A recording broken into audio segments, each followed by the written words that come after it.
Itulah sebabnya maka kalau melakukan hal semacam itu, kalau mandi janabah itu usahakan tidak melakukan hal-hal yang membuat kita berhadas kecil. Misalnya kasus seperti tadi kan, nggak ada hadas kecil yang dia lakukan, maka begitu selesai mandi, hadas besarnya terangkat sekaligus hadas kecil. Nah beda misalnya kalau dia mandi, misalnya mandi di rumah, mungkin banyak dilakukan orang mandi, sementara mandi pipis, ya, atau menyentuh kemaluan misalnya. Nah yang begini, meskipun sebetulnya asalnya tadi hadas besar terangkat sekaligus juga hadas kecil, tapi karena dia melakukan hal-hal yang membatalkan wudu atau hal-hal yang membuat dia berhadas kecil, maka nanti setelah mandi dianggap masih berhadas kecil. Bisa dipahami ya? Nah, maka seandainya tadi dia mandi tidak melakukan hal-hal yang membuat berhadas kecil, maka tidak perlu wudu. Ya. Alhamdulillah, rahimahumullah. Di antara perkara yang dimakruhkan dalam wudu itu adalah melebihi 3 kali perbuatan. Yang lalu kita bahas bahwa di antara kesunahan wudu itu adalah at-taslis, bertiga kali dalam melakukan aktivitas wudu. Misalnya membasuh wajah 3 kali, tangan sampai siku 3 kali, ya. Begitu seterusnya sampai kaki, ya. Itu juga masing-masing disunahkannya 3 kali. Melebihi itu, entah itu 4 kali, 5 kali dan sebagainya, itu termasuk perkara yang dimakruhkan.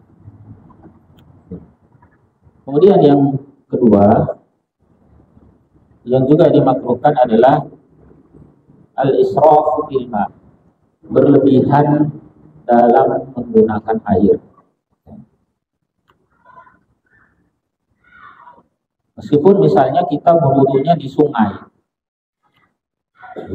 wudu di sungai itu sebetulnya secara logika tidak bakal habis airnya dipakai.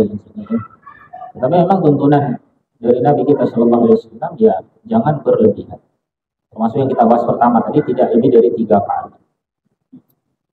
Atau misalnya kita berwudu menggunakan keran, ya. Kalau keran itu mengalirkan air yang melebihi apa yang kita perlukan, maka itu juga merupakan perkara yang dimakruhkan. Maka bukalah keran itu sehingga mengalirkan air secukupnya. Ya, jangan dibuka full sementara kita hanya mengambil sedikit dari situ. Ya. Kemudian di antara yang juga dimakruhkan itu adalah meninggalkan kesunahan wudu, sebagaimana yang kita bahas panjang lebar pada pertemuan sebelumnya. Ya. Ada banyak ya sunahan wudu. Satu saja yang ditinggalkan maka hukumnya makruh. Ya, sebagai contoh misalnya kita tidak membaca basmalah di awal wudu, maka itu hukumnya makruh. Atau misalnya kita tidak mencuci tangan di awal, atau tidak berkumur-kumur, tidak menghirupkan air di hidung dan sebagainya. Jadi meninggalkan kesunahan wudu itu hukumnya makruh. Ya. Contoh lain tadi kita menyebutkan disunahkan bertiga kali, misalnya membasuh wajah. Kita hanya membasuh wajahnya sekali atau 2 kali, maka berarti kita meninggalkan kesunahannya berupa anjuran melakukannya 3 kali. Nah, meninggalkan itu hukumnya makruh. Ya, demikian seterusnya. Kemudian perkara lain yang juga dimakruhkan itu adalah berbicara. Ini at-takallum asna'al wudu. Jadi berbicara ketika sedang wudu. Misalnya ngobrol dengan orang yang ada di sebelahnya, ya, dan sebagainya. Itu termasuk perkara yang dimakruhkan. Ya. Kemudian juga ya, yang terakhir ya, yang juga makruh itu adalah meminta bantuan orang lain untuk membasuhkan anggota wudu kita, padahal tidak ada halangan untuk melakukannya sendiri. Ya. Misalnya dia dalam keadaan sehat, ya tidak ada penyakit dan sebagainya, lalu minta tangannya dibasuhkan, wajahnya dibasuhkan misalnya. Ini hukumnya makruh. Ya, kecuali bagi yang misalnya ada keperluan karena misalnya sakit, ya, tidak dapat wudhu sendiri, ya, maka dia bisa minta bantuan orang lain untuk mewudhukan. Ya. Jadi minta bantuan orang lain untuk mewudhukan, padahal tidak ada hajat, tidak ada keperluan untuk itu, hukumnya makruh. Tidak termasuk dalam perkara ini, ya, ketika kita meminta bantuan orang lain untuk menuangkan air. Ya. Kalau menuangkan air itu tidak makruh. Ya. Misalnya mungkin ada yang masih berwudu dengan menggunakan sumur timba misalnya, ya. Sumur timba, lalu kesulitan menuangkannya sendiri ketika wudu, maka dia minta bantuan kepada orang lain untuk dituangkan airnya, maka itu tidak mengapa, bukan termasuk perkara yang makruh. Ya. Baik, wafilah, masyarakat muslimin wal muslimat rahmatullahi wabarakatuh. Itu beberapa perkara yang dimakruhkan berkaitan dengan wudu. Ini sebagai penyempurna dari pembahasan yang kita ulas pada pertemuan sebelumnya. Sebelum kita lanjutkan, ya, pembahasan seputar mengangkat hadas besar, kami persilakan terlebih dahulu mungkin dari uraian yang awal tadi ada hal-hal yang kurang jelas yang tidak dipahami, kita bisa pertajam di sesi diskusi. Ya, Allahu a'lam. Silakan kalau ada. Ya. Ini berkaitan dengan perkara yang makruh.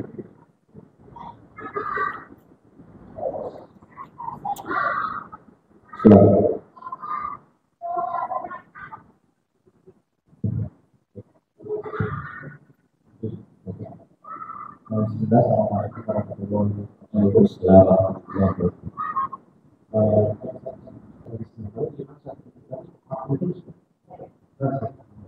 Salam. Dia bisa membacanya di dalam hati.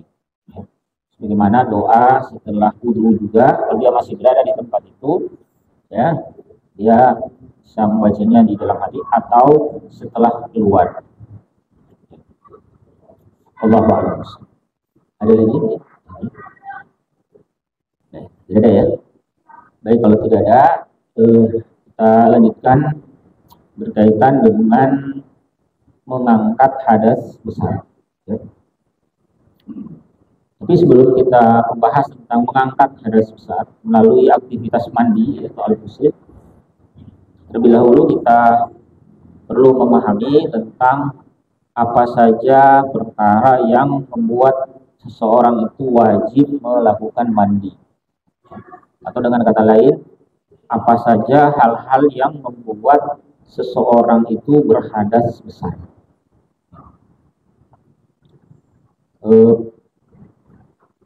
Dalam mazhab Syafi'i terdapat 6 perkara yang membuat seseorang itu berhadas besar dan karenanya wajib mandi, wajib atasnya mandi, al-ghusl. Ya.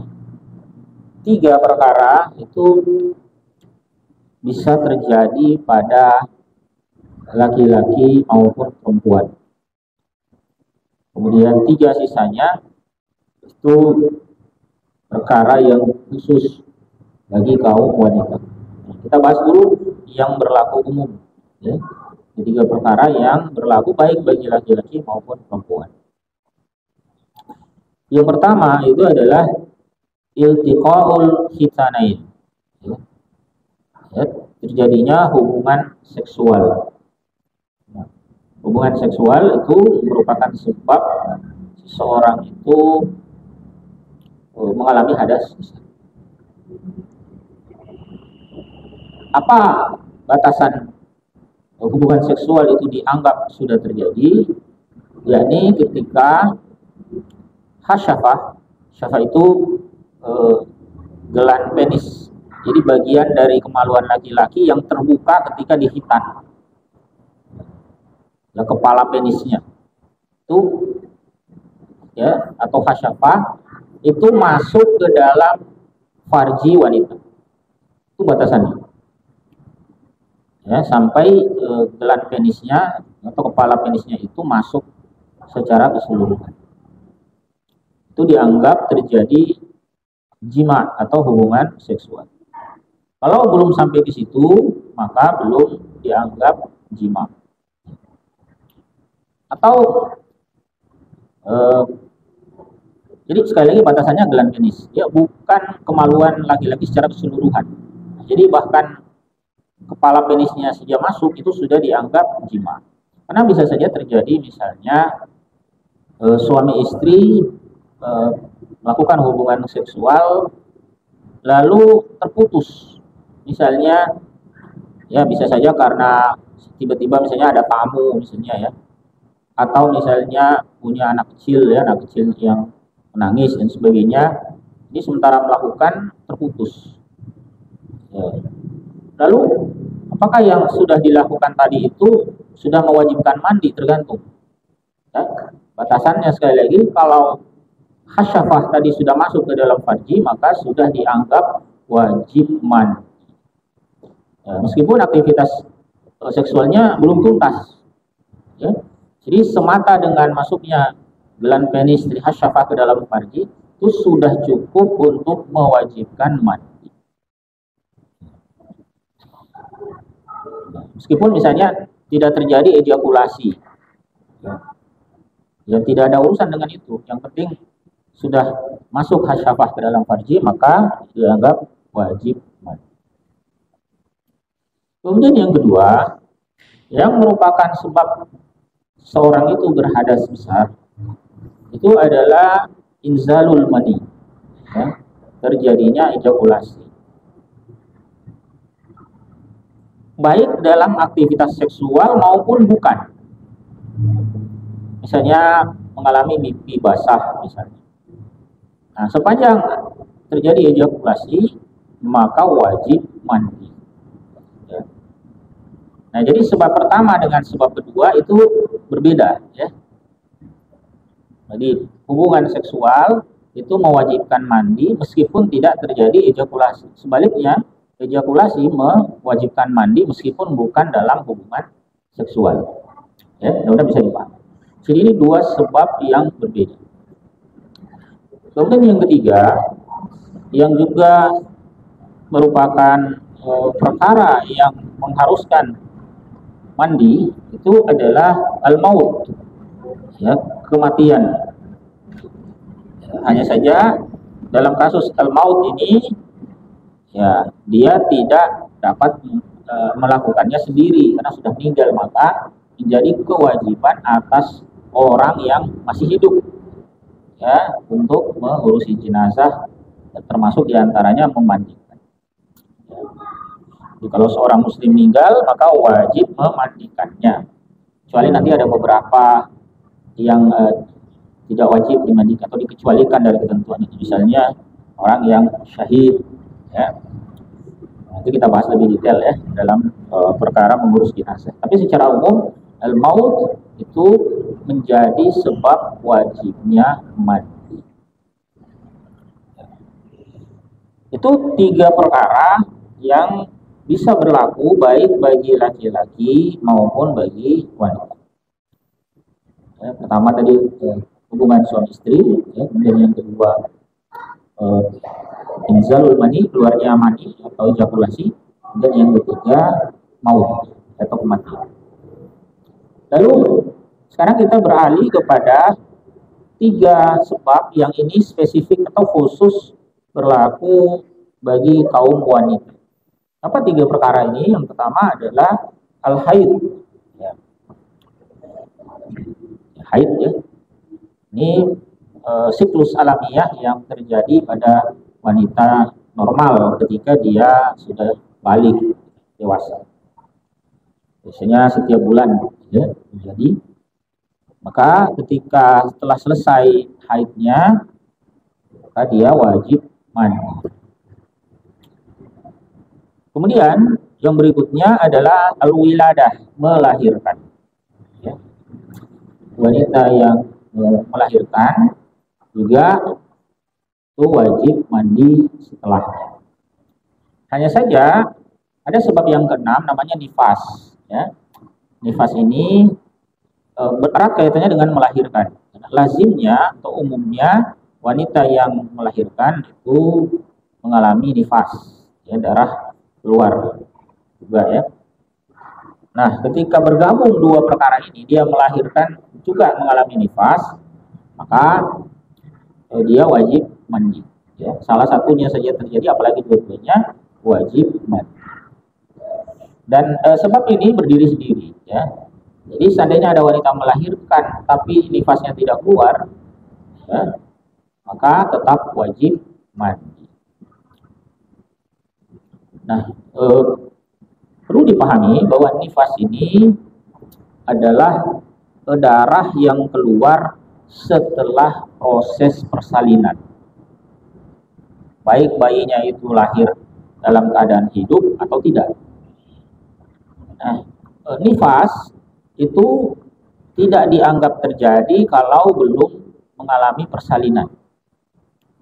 Jadi, seandainya ada darah yang keluar sebelum wanita itu melahirkan, misal masih dalam proses pembukaan misalnya, tapi belum melahirkan, maka darah yang keluar itu tidak dihukumi darah nifas. Dan karena bukan merupakan darah nifas, maka wanita itu dianggap tidak berhadas besar. Maka konsekuensinya dia tetap wajib sholat. Ya, kalau Ramadan dia tetap wajib puasa, jadi dia tidak mampu. Jadi kalau sekali lagi kalau ada darah yang keluar, ya, wanita ini hamil, misalnya menjelang melahirkan ada darah keluar, tapi belum melahirkan, maka ini belum dihukumi sebagai nifas. Dan karenanya wanita itu tidak dianggap berhadas besar. Konsekuensinya sekali lagi, wanita yang mengalami perdarahan sebelum melahirkan tetap wajib sholat. Seandainya itu Ramadan, dia wajib puasa. Sekali lagi kecuali tidak sanggup. Ya. Nah, ikhwatillah rahimakumullah.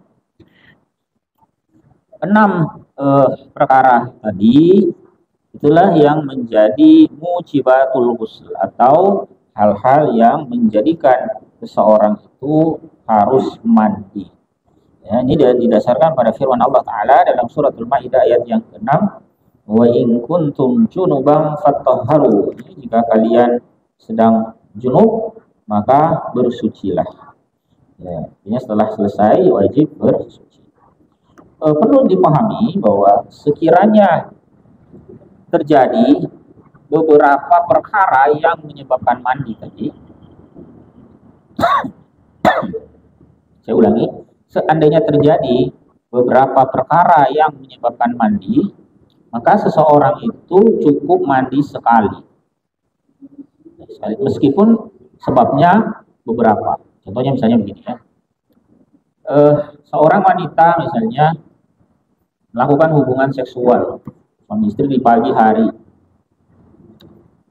Jam 7 misalnya melakukan hubungan seksual. Itu sebab pertama. Dia wajib mandi. Nah, begitu dia hendak mandi, katakanlah menjelang zuhur dia mau mandi, ternyata haid.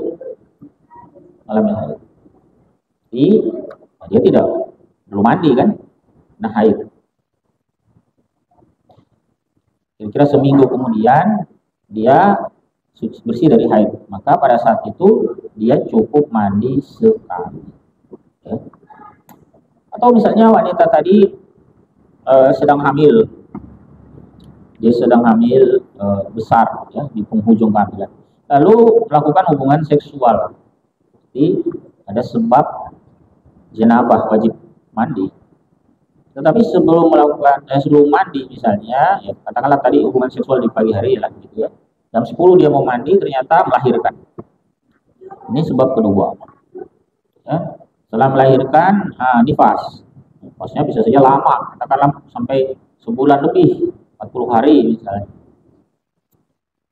40 hari, hari ke-40 pagi selesai nifas. Ternyata baru dia mau mandi, haid. haid lagi itu. Sebelum zuhur tadi kan, sebelum sholat ya, sebelum masuk waktu zuhur haid. Maka ada banyak sebab tadi yang membuat dia harus mandi. Sekali lagi, meski sebabnya banyak, mandinya cukup sekali. Atau misalnya suami istri ya melakukan hubungan seksual misalnya di pagi hari, kemudian siang hari sebelum zuhur melakukan lagi, maka meski sebabnya berulang cukup sekali mandi. Ya. Ini setelah seluruhnya tadi terjadi baru kemudian dia mandi. Ya. Namun perlu dibedakan ketika seseorang wanita mengalami haid. Ya. Ketika dia mengalami haid, demikian pula dengan nifas. Lalu haid nifasnya selesai, misalnya katakanlah jam 7 pagi selesai. Maka sebelum melakukan hubungan seksual dengan suaminya, wanita tersebut wajib mandi terlebih dahulu. Ya. Itu didasarkan pada firman Allah Ta'ala dalam surah Al-Baqarah tentang haid yang menyebutkan ya wala taqrabuhunna hatta yatuhur, wala taqrabuhun, janganlah kalian mendekati yakni menggauli istri-istri kalian hatta yatuhur, sampai mereka bersuci dari haid. Nah, jadi kalau ada wanita haid, meski haidnya sudah selesai, dia belum boleh melakukan hubungan seksual sebelum mandi.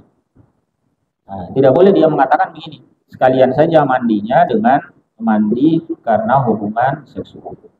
Nah, karena dalam mazhab Syafi'i itu seorang wanita baru boleh melakukan hubungan seksual dengan suaminya setelah haid itu jika dia telah mandi terlebih dahulu. Ya, mudah-mudahan bisa dipahami bedanya dengan pembahasan sebelumnya. Wallahu a'lam bishawab. Itu beberapa uraian ringkas berkaitan dengan hal-hal yang menyebabkan seseorang berhadas besar, ya, atau mewajibkan mandi. Sampai di sini kalau ada yang kurang jelas, sekali lagi kita beri kesempatan untuk diskusi kalau ada ya terkait dengan hal-hal yang mewajibkan. Sebelum kita membahas lebih detail tentang teknis atau tata cara mandi, silakan kalau ada ya.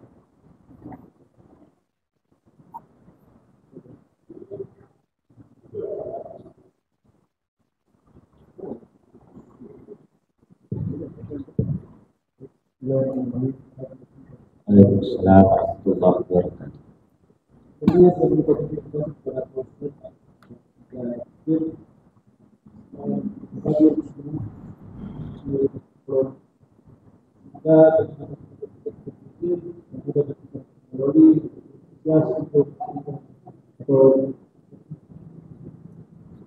yang itu setelah kita duduk apakah perlu itu berhubungan? Yang kedua, saya sering mendengar atau pernah mendengar bahwa itu kalau kita ada duduk dan tidak mandi dulu itu kita kalau kita berpergian kemudian meninggal itu jadi bukan kafir. Oh, setelah kita kalau itu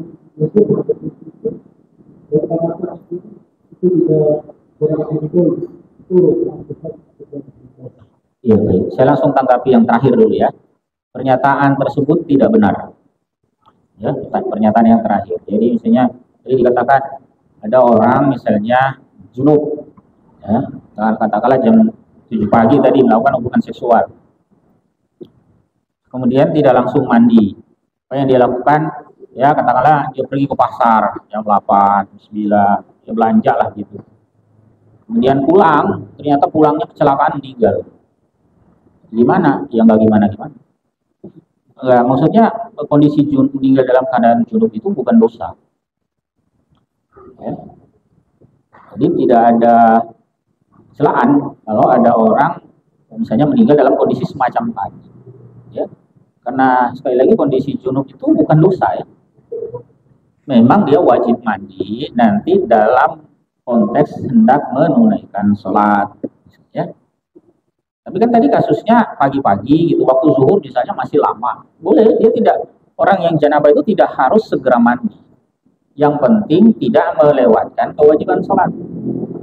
Ya.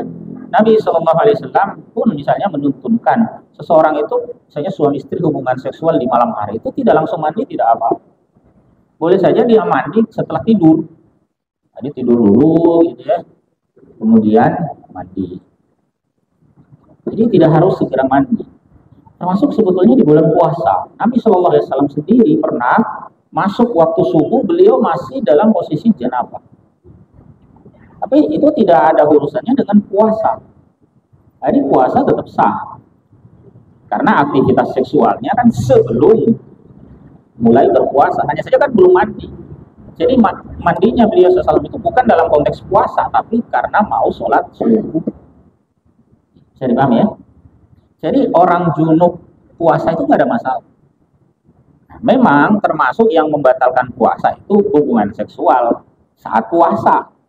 Itu jelas tidak boleh. Tapi kalau kasusnya hubungan seksual sebelum masuknya waktu puasa, misalnya malam-malam gitu ya, pulang tarawih melakukan hubungan seksual misalnya, baru mandi setelah azan subuh, baru mandi, gimana? Ya nggak apa-apa. Karena kepentingan mandi itu untuk sholat, bukan untuk puasa. Ya, atau bahkan misalnya sementara puasa siang hari mimpi basah, terus gimana? Ya nggak apa-apa puasanya. Jadi mimpi basah tidak membatalkan puasa. Beda kalau melakukan hubungan seksual, ya hubungan seksual batal. Ya, tapi kalau sebab junubnya misalnya seperti tadi mimpi basah itu, maka puasanya tetap sah. Ya. Jadi dia misalnya jam berapa tadi? Jam habis duhur misalnya, pulang sholat duhur, tidur, ternyata mimpi basah.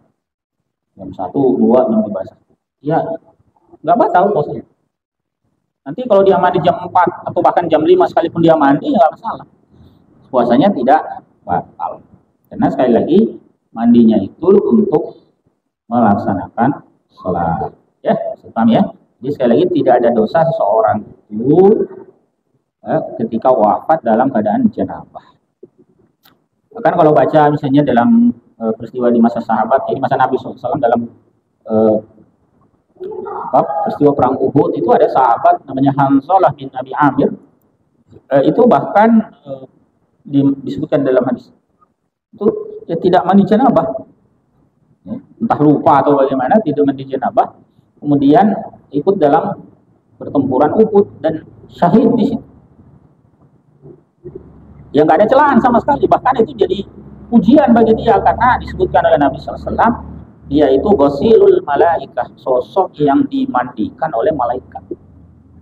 Beda dengan syuhada Uhud yang lain, syuhada Uhud yang lain itu ada banyak, ada 70-an orang sahabat Nabi SAW yang gugur dalam pertempuran Uhud.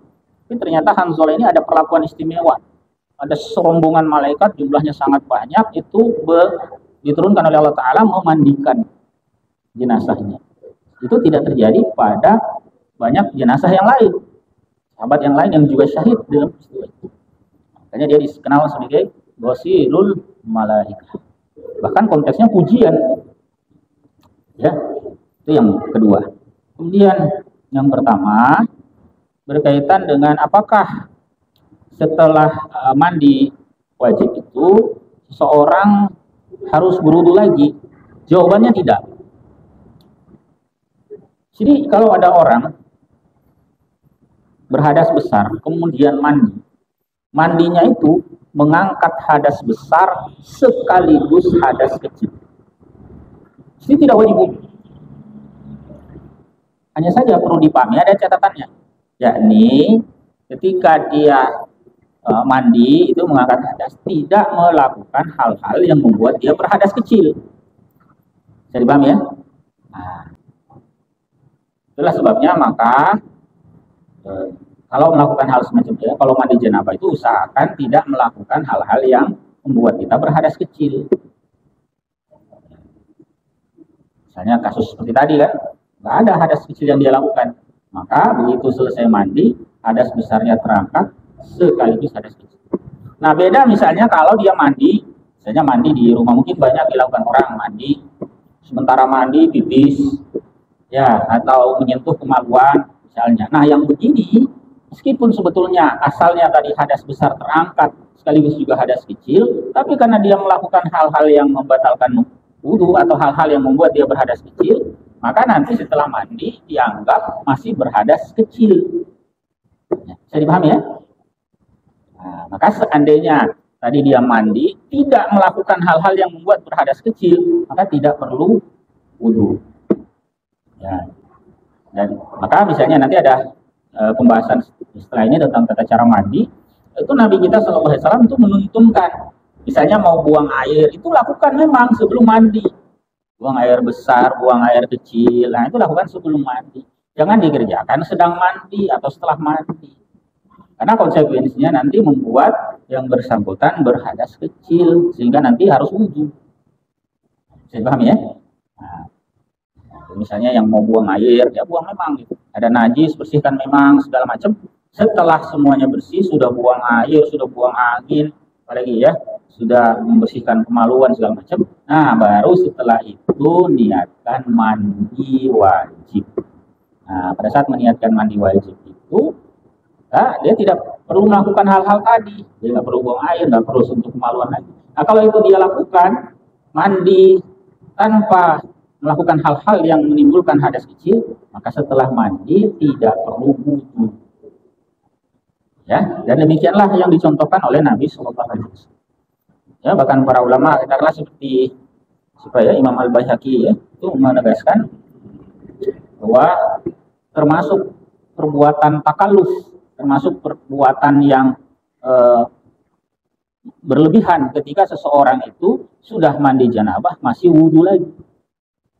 Nah, itu dianggap perbuatan takalluf berlebihan. Kenapa? Karena saat mandi janabah itu sebetulnya hadas besar terangkat sekaligus hadas kecil. Ya, wallahu a'lam. Mudah-mudahan bisa dipahami. Masih ada lagi? Ya, silakan. Ya, usahakan spesifik ke sebab-sebabnya ya. Adapun nanti tentang tata cara, rukun, sunnah dan sebagainya itu belum kita bahas. Silakan. Terima kasih kalau ada pertanyaan. Assalamualaikum. Ya, tadi salah satu kita sholat itu kita bicara kita adalah berkah. Ya. Nah, pertanyaan itu bagaimana kita proses melahirkan itu baru misalkan satu atau belum ada sama sekali, terus kemudian si wanita itu melakukan operasi sesar. Nah, dengan operasi ini kan secara otomatis tidak keluar darah melahirkan. Nah, apakah kemudian si wanita ini termasuk punya hebat atau tidak? Ya, Assalamualaikum. Jawabannya ya tetap berhadas besar. Kenapa? Karena sudah melahirkan. Jadi wiladah itu sendiri merupakan sebab. Makanya tadi kita sampaikan, seandainya ada wanita mengalami persalinan tanpa ada darah yang keluar sekalipun, itu sudah berhadas besar. Ya, jadi wiladah itu sebab tersendiri, melahirkan itu sebab tersendiri. Nifas itu juga sebab tersendiri. Ya, dan bisa. Jadi kalau kasusnya tadi ya tetap nggak keluar darah sekalipun, ya, yang penting sudah melahirkan, termasuk melahirkan dalam bentuk operasi, itu sudah dianggap berhadas besar. Allahu Akbar. Ada lagi? Waalaikumsalam.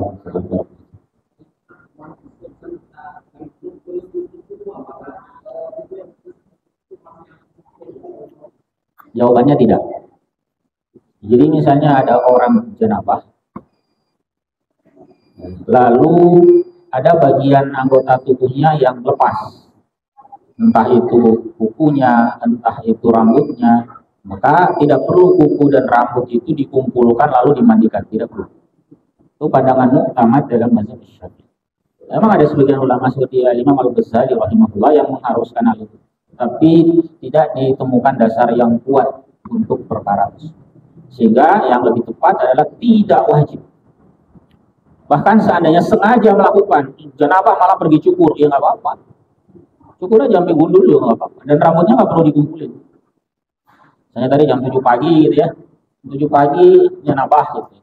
Pergi ke pasar, pergi ke tukang cukur lah. Habis tukang cukur potong kuku, ini ngomong hari Jumat potong kuku sekalian, boleh. Ya, nanti setelah itu dia mandi, tidak harus yang sudah terlepas tadi rambut, kuku dan sebagainya itu dimandikan. Ya.